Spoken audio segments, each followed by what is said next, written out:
Hello అండి అందరికీ. సైకాలజీలో వైయక్తిక భేదాల గురించి అయితే చూద్దాము. ఇందులో వచ్చిన నిర్వచనాలను కూడా ఈజీగా అర్థం చేసుకోవడానికి అయితే చూద్దాము కీవర్డ్స్తో. అసలు వైయక్తిక భేదాలు అంటే ఏంటి? వ్యక్తికి వేరు చేసి చూపించే ప్రతి లక్షణాన్ని కూడా మనం వైయక్తిక భేదము అని చెప్పొచ్చు అనమాట. ఇద్దరు వ్యక్తులు ఉన్నారనుకో, వాళ్ళిద్దరిలో వేరుగా కనిపించే ఏ లక్షణాన్నైనా సరే వైయక్తిక భేదము అని అయితే మనం చెప్పొచ్చు. ఈ వైయక్తిక భేదాల్లో ఇక్కడ మనకి శాస్త్రవేత్తలు ఏమేమి చెప్పారో చూద్దాము. ఫస్ట్ 1920లో జాన్ డ్యూయీ అనే అమెరికన్ శాస్త్రజ్ఞుడు రాసిన డెమోక్రసీ అండ్ ఎడ్యుకేషన్ అనే గ్రంథంలో వ్యక్తిగత విద్యా వ్యవస్థ విద్యార్థుల భేదాలను నిర్మాణాత్మకంగా పోషించడం వల్ల ఒక దేశం అభివృద్ధిని సాధిస్తుందని పేర్కొన్నారన్నమాట. వ్యక్తిగత విద్యా వ్యవస్థ విద్యార్థుల భేదాలను నిర్మాణాత్మకంగా పోషించడం వల్ల ఒక దేశం అభివృద్ధిని అంటే అభివృద్ధిని సాధిస్తుందని పేర్కొన్నారు. ఎవరు మనకి ఇక్కడ చూడండి, చాలా బిట్స్ ఏ విధంగా అడుగుతారు అనేది కూడా చూద్దాము. 1920లో జాన్ డ్యూయీ అనే అమెరికన్ శాస్త్రజ్ఞుడు రాసిన డెమోక్రసీ అండ్ ఎడ్యుకేషన్ అనే గ్రంథం. ఇక్కడ చూడండి, డెమోక్రసీ అండ్ ఎడ్యుకేషన్ అనే గ్రంథాన్ని ఎవరు రాశారు? John Dewey. ఎప్పుడు రాశారు? ఏ సంవత్సరంలో రాశారంటే 1920లో రాశారనమాట. అయితే ఈ జాన్ డ్యూయీ ఏ దేశస్థుడు అంటే అమెరికన్ శాస్త్రజ్ఞుడు అనమాట. ఇతను ఏం చెప్పారంట? వ్యక్తిగత విద్యా వ్యవస్థ విద్యార్థుల భేదాలను నిర్మాణాత్మకంగా పోషించడం వల్ల ఒక దేశం అభివృద్ధిని సాధిస్తుందని పేర్కొన్నారు. ఇలా అడుగుతారు బిట్. వ్యక్తిగత విద్యా వ్యవస్థ విద్యార్థుల భేదాలను నిర్మాణాత్మకంగా పోషించడం వల్ల దేశం అభివృద్ధి చెందుతుందని చెప్పిన శాస్త్రవేత్త ఎవరు అని మనకి అడగచ్చు అనమాట. ఎవరు చెప్పిన శాస్త్రవేత్త? మనకి జాన్ డ్యూయీ అనమాట. ఇక్కడ ఎలా గుర్తుపెట్టుకుంటారంటే, అభివృద్ధి అంటే డెవలప్మెంట్ కదా, డెవలప్మెంట్ డ్యూయీ అని గుర్తుపెట్టుకోండి. డెవలప్మెంట్ డ్యూయీ వ్యక్తిగత విద్యా వ్యవస్థ విద్యార్థుల భేదాలను నిర్మాణాత్మకంగా పోషించడం వల్ల ఒక దేశం అభివృద్ధిని సాధిస్తుంది. అభివృద్ధి అంటే డెవలప్మెంట్ కాబట్టి డ్యూయీ అని ఎవరన్నారు అంటే డెవలప్మెంట్ డ్యూయీ అని గుర్తుపెట్టుకోండి. నెక్స్ట్ ఇంకా ఏంటంటే డెమోక్రసీ అండ్ ఎడ్యుకేషన్. డెమోక్రసీ డ్యూయీ, ఇది కూడా డాడాతో స్టార్ట్ అయింది. ఇది కూడా డెవలప్మెంట్ డ్యూయీ డాడాతో స్టార్ట్ అయింది. అలా గుర్తుపెట్టుకోండి అనమాట. డెమోక్రసీ డ్యూయీ. నెక్స్ట్ క్లియర్ అయింది కదా. నెక్స్ట్ సర్ ఫ్రాన్సిస్ గాల్టన్ ఏమన్నారు? మానవ శాస్త్ర పరిశోధనను స్థాపించారు. సర్ ఫ్రాన్సిస్ గాల్టన్ ఏం స్థాపించాడంట? మానవ శాస్త్ర పరిశోధనలను ఎవరు స్థాపించారు అని మనకి బిట్ అడగచ్చు. సర్ ఫ్రాన్సిస్ గాల్టన్ అనమాట. నెక్స్ట్ పరిశోధనలు ఫ్రాన్సిస్ అని అయితే ఇక్కడ గుర్తుపెట్టుకోండి. పరిశోధనలు ఫ్రాన్సిస్. నెక్స్ట్ ఈ గాల్టన్ 1883లో ప్రచురించిన enquiry into human faculty and its development human faculty and its development అనే గ్రంథం వైయక్తిక భేదాల్లో మొదట శాస్త్రీయ రచన అని చెప్పవచ్చు. వైయక్తిక భేదాలలో మొదట శాస్త్రీయ రచనను ప్రచురించింది ఎవరు? మనకి గాల్టన్. ఏ సంవత్సరం అంటే 1883. అదేంటంటే మనకి enquiry into human faculty and its development అనే గ్రంథం అనమాట. ఈ గ్రంథాన్ని మనకి ఎవరు ప్రచురించారంటే గాల్టన్ అనే వ్యక్తి అయితే ప్రచురించారు. ఇది మనం గుర్తుపెట్టుకోవాలి. Enquiry into human faculty and its development, Galton. ఎప్పుడు? 1883. నెక్స్ట్ గాల్టన్ వల్ల ప్రభావితుడైన అమెరికా దేశ శాస్త్రజ్ఞుడు జే మెకిన్ కార్టిల్. గాల్టన్ వల్ల ప్రభావితమైన వాడెవడు? కార్టిల్.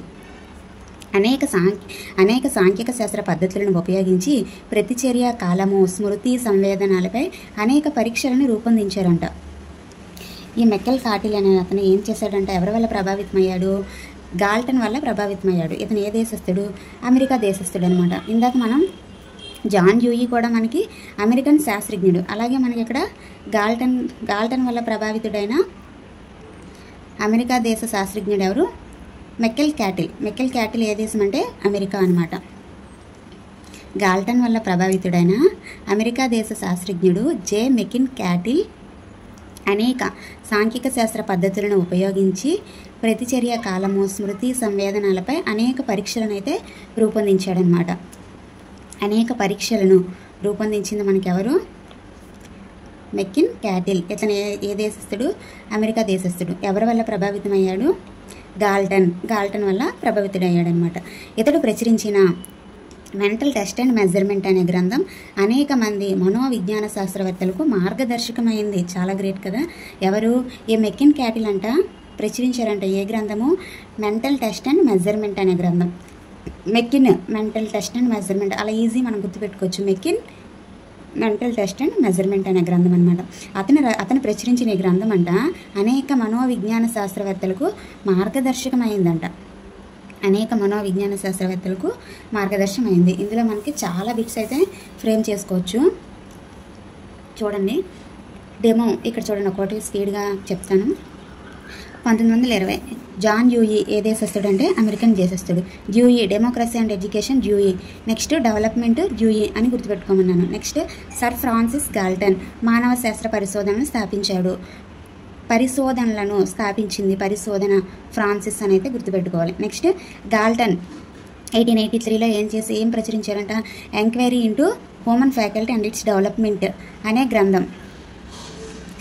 అనే గ్రంథాన్ని ఎవరు ప్రచురించారు? మనకి గాల్టన్. వైయక్తిక భేదాల్లో మొదటి శాస్త్రీయ రచనను ఎవరు రచించారంటే మనకి ఇక్కడ గాల్టన్ అనమాట అని చెప్పవచ్చు.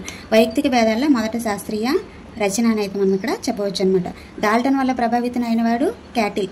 ఇక్కడ ఎలా గుర్తుపెట్టుకుంటారంటే గాల్టన్ వలన ప్రభావితుడైన వ్యక్తి ఎవరు అనేసి ఇస్తే మనకి ఇక్కడ మెకిన్ క్యాటిల్. అంటే క్యాటిల్ గుర్తుపెట్టుకోండి, కాక్క గాగ్గా అలా గుర్తుపెట్టుకోండి. గాల్టన్ క్యాటిల్ అలా కాక్క గాగ్గా అని గుర్తుపెట్టుకోండి. అందులోనే మనకి కాక్క గాగ్గా పక్కన ఉన్నాయి కదా. గాల్టన్ క్యాటిల్ కాతో స్టార్ట్ అయింది, క్యాటిల్ అని గుర్తుపెట్టుకోండి. అయితే గాల్టన్ వల్ల ప్రభావితుడైన అమెరికా దేశ శాస్త్రజ్ఞుడు. ఇతను కూడా అమెరికా అనమాట. ఎవరు? Make in cattle. అనేక సాంఖ్యక శాస్త్ర పద్ధతులను ఉపయోగించి ప్రతిచర్య కాలము, స్మృతి, సంవేదనలపై అనేక పరీక్షలను రూపొందించాడు అనమాట. దేనిపైన అనేక పరీక్షలను రూపొందించాడు? ప్రతిచర్య కాలము, స్మృతి, సంవేదనలపై అనేక పరీక్షలను రూపొందించారు ఈ క్యాటిల్ అనమాట. నెక్స్ట్ ఇతను ప్రచురించిన గ్రంథము మెకిన్ క్యాటిల్ కాబట్టి mental test and measurement MM అని గుర్తుపెట్టుకోమన్నాం. McKeen mental test and measurement అనమాట అనే గ్రంథం అనేక మంది మనోవిజ్ఞాన శాస్త్రవేత్తలకు మార్గదర్శకమైంది ఇది. నెక్స్ట్ వైయక్తిక భేదాల అర్థము, స్వభావం చూద్దాము. తరగతిలో ఉండే ఏ ఇద్దరు విద్యార్థులు ఒకేలా ఉండరు. అనేక అంశాలలో వారిలో విస్తృతమైన వైవిధ్యం ఉంటుంది. అంతే కదా, ఏ ఇద్దరు విద్యార్థులు కూడా ఒకలా ఉండరు. అనేక అంశాలలో వైవిధ్యం అంటే డిఫరెన్స్, తేడా అనమాట. డిఫరెన్స్ మనకు ఉంటుంది. నెక్స్ట్ శారీరక లక్షణాలైన ఎత్తు, బరువు, శరీర వర్గాలలోనూ మానసిక అంశాలైన ప్రజ్ఞా పాఠవాలు, అభిరుచులు, దృక్పథాలు, సామర్థ్యాలు, ఉద్వేగాలు, సర్దుబాట్లలోనూ పాఠ్యాంశాల సాధనలోనూ విద్యార్థుల్లో వైవిధ్యం అనేది ఉంటుంది. వీటినే వైయక్తిక భేదాలు అని అంటారనమాట. ఇందులో మనకి వైయక్తిక భేదం అయినదేది కానిదేది అని కూడా మనకి ఇవ్వచ్చు. కాబట్టి ప్రతిదీ కూడా మనం గుర్తుపెట్టుకోవాలన్నమాట. ఇక్కడ చూడండి, ఇది మానసిక అనమాట. మానసిక అంశాలు ఏంటంటే ప్రజ్ఞా పాఠవాలు, అభిరుచులు, దృక్పథాలు, సామర్థ్యాలు, ఉద్వేగాలు, సర్దుబాట్లలోనూ పాఠ్యాంశాల సాధనల్లోనూ మనకి విద్యార్థుల్లో వైవిధ్యం అనేది ఉంటుంది. వీటినే వైయక్తిక భేదాలు అంటారు. వ్యక్తికి వేరు చేసి చూపించే ప్రతి లక్షణాన్ని వైయక్తిక భేదం అనొచ్చు. అంతే కదా. ఇప్పుడు వ్యక్తికి వేరు చేసి చూపించే ఏ లక్షణాన్ని అయినా సరే మనం వైయక్తిక భేదాలు అనొచ్చు. వైయక్తిక భేదాలు ప్రముఖంగా ఈ క్రింది అంశాలలో కనబడతాయి. ఈ అంశాలన్నీ కూడా మనం పక్కా గుర్తుపెట్టుకోవాలి. వైయక్తిక భేదాలు కనిపించే అంశాలలో క్రింది వాటిలో సరికానిదేది, సరైనదేది అని మనకి ఇచ్చేస్తుంది. ఎందుకంటే డిఎస్సి అంటేనే ప్రతి పాయింట్ గుర్తుపెట్టుకోవాలి. అప్లికేషన్ మెథడ్లో మనకి ఇచ్చేస్తాడు కాబట్టి ప్రతిదీ కూడా మనం గుర్తుపెట్టుకోవాలన్నమాట. వైయక్తిక భేదాలు ప్రముఖంగా క్రింది అంశాలలో కనబడతాయి. ఏ అంశాల్లో కనబడతాయంట? ప్రజ్ఞా పాఠవాల స్థాయి, శారీరక లక్షణాలు, పాఠ్యాంశ విషయాల సాధన, దృక్పథాలు, మూర్తిమత్వ లక్షణాలు, లైంగిక భేదాలు, ఉద్వేగ రీతులు, సాంఘిక పరిస్థితులు, ఆర్థిక పరిస్థితులు. ఇక్కడ చూడండి, ఒకేలా మనం చూద్దాము. సాంఘిక పరిస్థితులు, ఆర్థిక పరిస్థితులు. నెక్స్ట్ శారీరక లక్షణాలు, మూర్తిమత్వ లక్షణాలు, దృక్పథాలు, ఉద్వేగాలు, పాఠ్యాంశ విషయాల సాధన, ప్రజ్ఞా పాఠవాల స్థాయి. అలా చూడండి, ప్రజ్ఞా పాఠవాల స్థాయిల్లోనూ, పాఠ్యాంశ విషయాల సాధనల్లోనూ, నెక్స్ట్ శారీరక లక్షణాల్లోనూ, మూర్తిమత్వ లక్షణాల్లోనూ, దృక్పథాల్లోనూ, ఉద్వేగాల్లోనూ, నెక్స్ట్ సాంఘిక పరిస్థితుల్లోనూ ఆర్థిక పరిస్థితుల్లోనూ ఏ ఏ పరిస్థితులు? సాంఘిక, ఆర్థిక, దృక్పథాలు, ఉద్వేగ రీతులు, మూర్తిమత్వ లక్షణాలు, శారీరక లక్షణాలు, ప్రజ్ఞా పాఠవాలు, పాఠ్యాంశ విషయాల స్థాయి, ప్రజ్ఞా పాఠవాల స్థాయి, పాఠ్యాంశ విషయాల సాధన, లైంగిక భేదాలు. వీటన్నిటిలో కూడా మనకి ఇక్కడ వైయక్తిక భేదాలు అనేవి కనబడతాయి అన్నమాట. వైయక్తిక భేదాలకు కారణాలు కనిపించడం వేరు, కారణాలు వేరు. కారణాలలో సరైనది సరికానిది అని కూడా అడగచ్చు. ఇది కూడా మనం చూసుకోవాలి. కారణాలు ఈ 5 కూడా మనం ఖచ్చితంగా గుర్తుపెట్టుకోవాలి. ఏంటంటే వైయక్తిక భేదాలకు కారణాలు అనువంశకత, పరిసరాలు, లైంగిక భేదాలు, జాతి, వయస్సు. అనువంశకంగా లక్షణాలు వస్తూ ఉంటాయి. అందరిలో ఒకేలా రావు, ఒక్కొక్కళ్ళు ఒకేలా వస్తాయి. కారణాలు అనువంశకత వల్ల మనకి లక్షణాలు మారిపోతూ ఉంటాయి అన్నమాట. సొంత అక్క చెల్లెళ్ళు అన్నదమ్ముల్లోనే మనకి వేరువేరుగా ఉంటాయి కాబట్టి ఖచ్చితంగా అందరిలో మనకి డిఫరెన్స్ అయితే ఉంటుందన్నమాట. అనువంశకత. పరిసరాలు ఒకటి. నెక్స్ట్ లైంగిక భేదాలు ఒకరికొకరికి వేరువేరుగా ఉంటాయి. జాతి కూడా వైయక్తిక భేదాలకి కారణమేనంట. వయస్సు కూడా వైయక్తిక భేదానికి కారణమే. అనువంశకత, పరిసరాలు, లైంగిక భేదాలు, జాతి, వయస్సు. ఈ 5 మనం గుర్తుపెట్టుకోవాలి.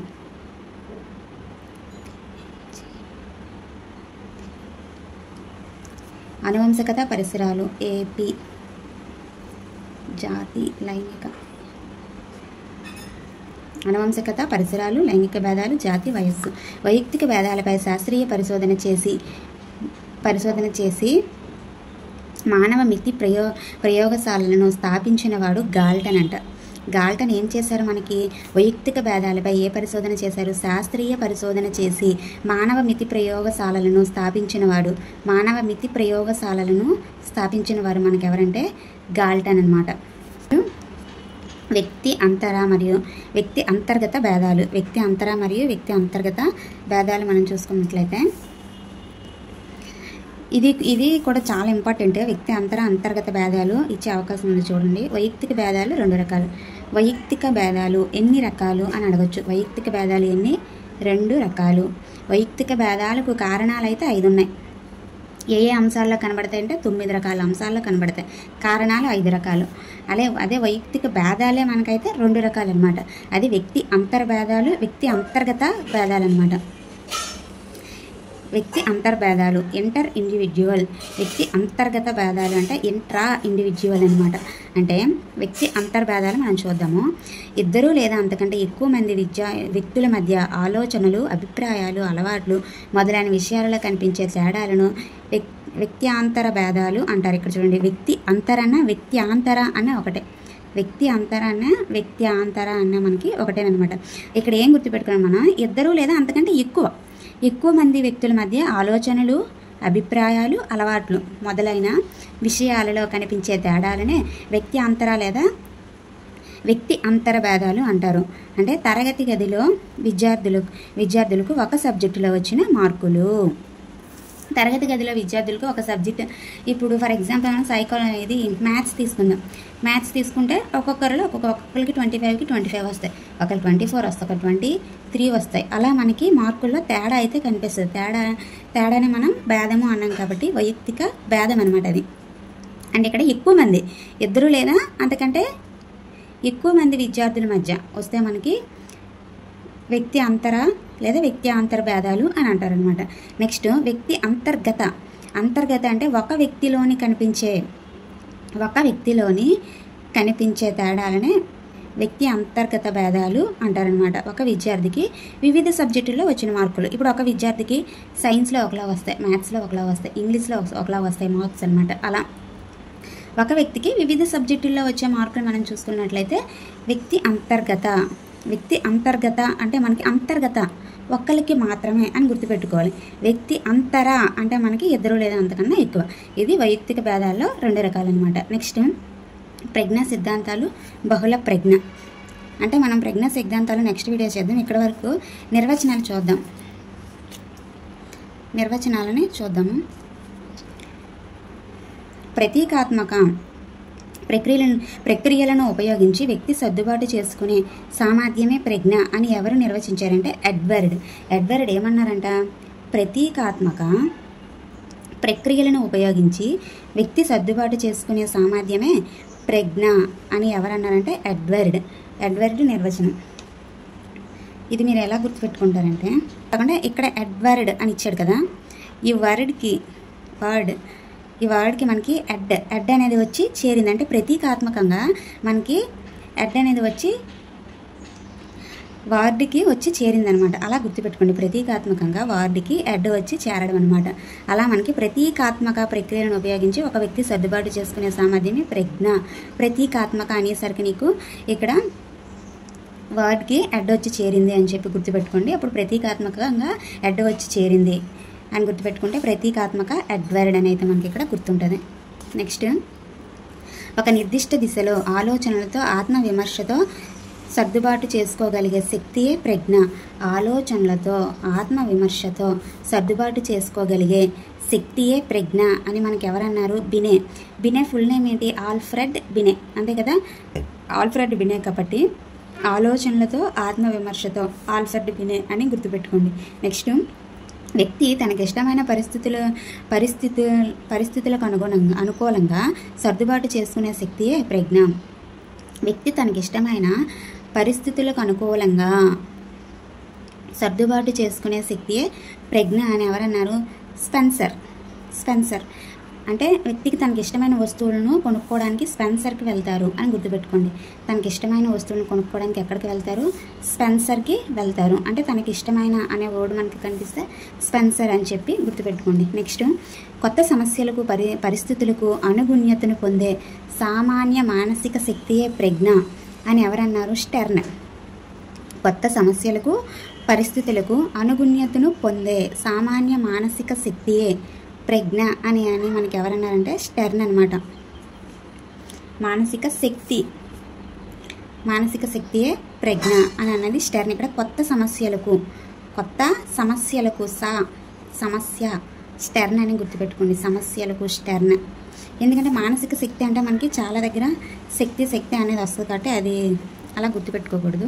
కొత్త సమస్యలకు స్టెర్న్ ఇలా ఎస్ఎస్ అని గుర్తుపెట్టుకోండి. ఎస్ఎస్ కొత్త సమస్యలకు పరిస్థితులకు అనుగుణ్యతను పొందే సామాన్య మానసిక శక్తియే అని ఎక్కువ వస్తున్నాయి స్టెర్న్ అనమాట. పై నిర్వచనాలు ప్రజ్ఞను వ్యక్తి సర్దుబాటు చేసుకునే సామర్థ్యంగా పేర్కొంటే, ఇప్పుడు చెప్పిన ఈ 4 నిర్వచనాలు కూడా వ్యక్తి సర్దుబాటు చేసుకునే సామర్థ్యంగా పేర్కొన్నాం అనమాట. ఈ క్రింది నిర్వచనాలు ప్రజ్ఞ వ్యక్తి అమూర్త చింతనా శక్తియే అని చూపుతాయన్నమాట. ఇక్కడ కింద ఇచ్చిన ఇవన్నీ నిర్వచనాలు కూడా ఏంటంట, కిందన ఇలా ఇచ్చిన నిర్వచనాలన్నీ కూడా మనకి అమూర్త చింతనా శక్తియే అని చూపుతుందనమాట. ఇక్కడ చూద్దాము. ప్రజ్ఞ అమూర్త చింతనానికి కావలసిన సామర్థ్యం అని మనకి ఎవరు చెప్పారు? మెక్డొగల్ ఏం చెప్పారు? ప్రజ్ఞ అమూర్త చింతనానికి కావలసిన సామర్థ్యము. మెంటల్గా డిస్టర్బెన్స్గా ఉండడం వల్ల చింతిస్తున్నాడు అని గుర్తుపెట్టుకోండి. మెక్డొగల్ అనమాట. అంటే ఇది జస్ట్ మనం గుర్తించుకోవడానికి మాత్రమే నేను చెప్తున్నాను, ఇంకే వేరే విధంగా అయితే కాదండి. అమూర్త చింతనానికి అంటే మెక్డొగల్ అంటే మెంటల్గా డిస్టర్బెన్స్గా ఉన్నందువలన చింతిస్తున్నాను అని గుర్తుపెట్టుకోండి. చింతన మెక్డొగల్ అని. నెక్స్ట్, అమూర్త ఆలోచన శక్తియే టెర్మన్. అంటే అక్కడ టర్మ్స్ అండ్ కండిషన్స్ ఎక్కువగా ఉన్నాయి, వెళ్ళడానికి కొంచెం అమూర్తంగా ఆలోచించాలి అని గుర్తుపెట్టుకోండి. అంటే ఇప్పుడు మనం ఎక్కడైనా ఒక ఇన్స్టిట్యూట్లో జాయిన్ అవ్వాలనుకుంటే, అక్కడ టర్మ్స్ అండ్ కండిషన్స్ ఎక్కువగా ఉన్నాయి, కొంచెం ఆలోచించి జాయిన్ అవుతాను, కొంచెం అమూర్తంగా ఆలోచించి జాయిన్ అవుతాను అని గుర్తుపెట్టుకోండి. అంటే టర్మన్ అంటే టర్మ్స్ అండ్ కండిషన్స్ ఎక్కువగా ఉండడం వల్ల అమూర్తంగా ఆలోచించి జాయిన్ అవుతాను అని ఒక గుర్తుపెట్టుకోవాలి. అమూర్త ఆలోచన వచ్చేసరికి మనకి టర్మన్ గుర్తుకు రావాలి. నెక్స్ట్, వ్యక్తి తన గ్రాహ్యక శక్తిని వ్యక్తపరిచే అతీత శక్తియే ప్రజ్ఞ అని గాల్టన్ నిర్వచించారనమాట. గ్రాహ్యక శక్తి గాగా ఇలా గుర్తుపెట్టుకోండి. వ్యక్తి తన గ్రాహ్యక శక్తిని వ్యక్తపరిచే అతీత శక్తియే ప్రజ్ఞ అని ఎవరన్నారు? గాల్టన్. గ్రాహ్యక అలా. నెక్స్ట్, పరస్పర సంబంధాలను చూడగలిగే వ్యక్తి యొక్క అంతర్గత శక్తియే ప్రజ్ఞ. పరస్పర స్పియర్మ్యాన్ అని గుర్తుపెట్టుకోండి. స్పా రెండింటి దగ్గర కూడా స్పా ఉందన్నమాట. పరస్పర సంబంధాలను చూడగలిగే వ్యక్తి యొక్క అంతర్గత శక్తియే ప్రజ్ఞ. స్పియర్మ్యాన్. నెక్స్ట్, అభ్యసించడానికి దోహదపడే సామర్థ్యాల సంయుక్త నిర్వహణే ప్రజ్ఞ అని మనకి ఎవరన్నారంటే గేట్స్ అనమాట. గేట్స్ ఏమన్నారు? అభ్యసించడానికి దోహదపడే సామర్థ్యాల సంయుక్త నిర్వహణే ప్రజ్ఞ. సామర్థ్యాల సంయుక్త నిర్వహణే ప్రజ్ఞ అని మనకి ఎవరన్నారంటే గేట్స్ అనమాట. సంయుక్త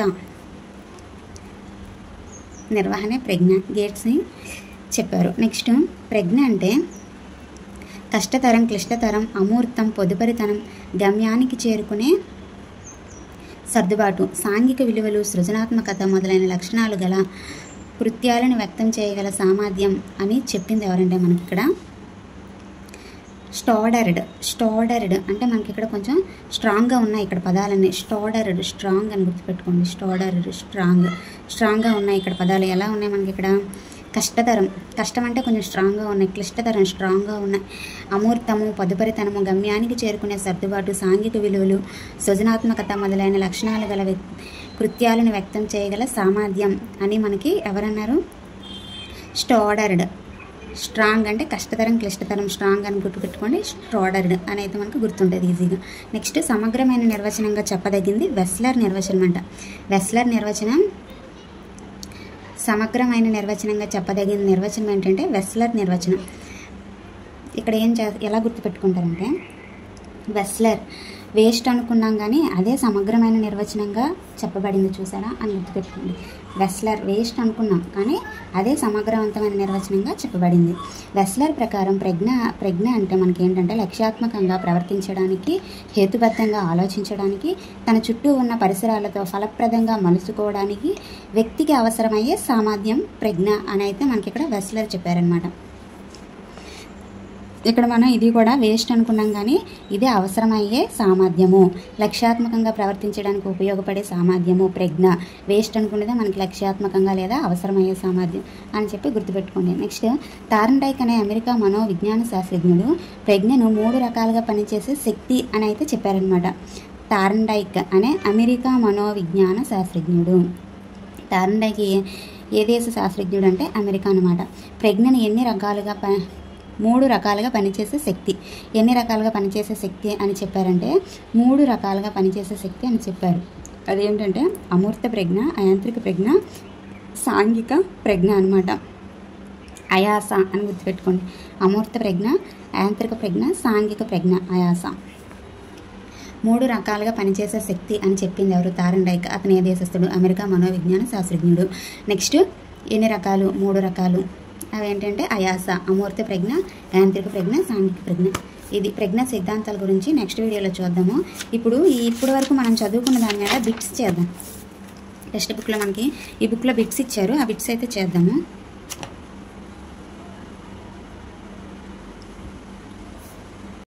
ప్రాక్టీస్ బిట్స్ అయితే ఇచ్చాడు, ప్రాక్టీస్ బిట్స్ చేద్దాము. ఒక వ్యక్తిని ఇతరుల నుంచి వేరు చేసి చూపగల లక్షణమే ఏంటి? మనకి ఇతరుల నుండి వేరు చేసి చూపగల లక్షణం వైయక్తిక భేదాలు. ప్రకృతి సిద్ధంగా కొన్ని ప్రత్యేకతలు ఉంటాయని, ఆ ప్రకారంగానే విద్య గడపాలని పేర్కొన్న వారు ఎవరంటే ప్లేటో. అలా మనకి ఇప్పుడు మనం చదివినట్లయితే ఈ బిట్ లేదు, ఇక్కడ ఇచ్చాడు. ప్రకృతి సిద్ధంగా కొన్ని ప్రత్యేకతలు ఉంటాయని, ఆ ప్రకారంగానే విద్య గడపాలని పేర్కొన్న వారు ఎవరంటే మనకి ఇక్కడ ప్లేటో. ప్రకృతి సిద్ధంగా ప్రత్యేకతలు ప్లేటో అని గుర్తుపెట్టుకోండి. నెక్స్ట్ ఈ బిట్టు లేదు చూడండి. డెమోక్రసీ అండ్ ఎడ్యుకేషన్ అనే గ్రంథ రచయిత. డెమోక్రసీ డ్యూయి అని గుర్తుపెట్టుకోమన్నాను, జాన్ డ్యూయి. వ్యక్తిగత విద్యా వ్యవస్థ విద్యార్థుల భేదాలను నిర్మాణాత్మకంగా పోషించడం వల్ల ఒక దేశం అభివృద్ధిని సాధిస్తుంది. అభివృద్ధి, డెవలప్మెంట్, డ్యూయి అని అయితే ఇక్కడ కూడా గుర్తుపెట్టుకోమన్నాను కాబట్టి జాన్ డ్యూయి అనమాట. వ్యక్తిగత విద్యా వ్యవస్థ విద్యార్థుల భేదాలను నిర్మాణాత్మకంగా పోషించడం వల్ల ఒక దేశం అభివృద్ధిని సాధిస్తుంది. అంతే కదా, విద్యార్థుల యొక్క భేదాలను మనకు తెలుసుకొని వాటిని నిర్మాణాత్మకంగా పోషించడం వల్ల ఒక దేశం అనేది అభివృద్ధిని సాధిస్తుంది అని చెప్పిన వారు ఎవరంటే మనకి ఇక్కడ అభివృద్ధి, డెవలప్మెంట్, డ్యూయి అని అయితే గుర్తుపెట్టుకోమన్నాను. నెక్స్ట్ వ్యక్తులలోని తేడాలు తెలుసుకోవడానికి శాస్త్రీయ దృక్పథంలో పరిశీలించిన వారిలో అగ్రగణ్యుడు మనకెవరు? గాల్టన్, సర్ ఫ్రాన్సిస్ గాల్టన్ అనమాట. నెక్స్ట్ మానవ శాస్త్ర పరిశోధనాలయం స్థాపించిన వ్యక్తి. మానవ శాస్త్ర పరిశోధన ఆలయంను స్థాపించిన వ్యక్తి ఎవరంటే మనకి ఇక్కడ పరిశోధన ఫ్రాన్సిస్ గాల్టన్ అని చెప్పాను. పరిశోధన ఫ్రాన్సిస్ అని గుర్తుపెట్టుకోమన్నాను కాబట్టి సర్ ఫ్రాన్సిస్ గాల్టన్ అనమాట. ఇక్కడ చూడు ఫ్రాన్సిస్ లేదని మనం ఆ విధంగా పూర్తి పేరు ఫుల్ నేమ్ అని గుర్తుపెట్టుకోవాలి. సర్ ఫ్రాన్సిస్ గాల్టన్, పరిశోధన ఫ్రాన్సిస్ అని. Next enquiry into human faculty and its development. Enquiry into human faculty and its development అనే గ్రంథ రచయిత మనకి ఇక్కడ ఎవరు? గాల్టన్. ఓకే, నెక్స్ట్ గాల్టన్ వల్ల ప్రభావితుడైన అమెరికా దేశ శాస్త్రజ్ఞుడు ఎవరు? గాల్టన్ వల్ల కాటిల్ అని చెప్పారు. కాక్క గాగ్గా అని, గాల్టన్ క్యాటిల్ అలా ఒక రిధంలో గుర్తుపెట్టుకోండి. కా ఉంటే గా ఉంటుందని చెప్పి గాల్టన్ క్యాటిల్ ఆ విధంగా. నెక్స్ట్ సాంఖ్యక శాస్త్ర పద్ధతులను ఉపయోగించి ప్రతిచర్య కాలము, స్మృతి, సంవేదనాలపై అనేక పరీక్షలను రూపొందించిన వ్యక్తి మనకి ఎవరు? అనేక పరీక్షలను రూపొందించింది క్యాటిల్ అనమాట. ఓకే, నెక్స్ట్ క్యాటిల్ రచించిన గ్రంథం Macaulay cattle mental test and measurement అని గుర్తుపెట్టుకున్నాను. మెంటల్ టెస్ట్ అండ్ మెజర్మెంట్ అనమాట. నెక్స్ట్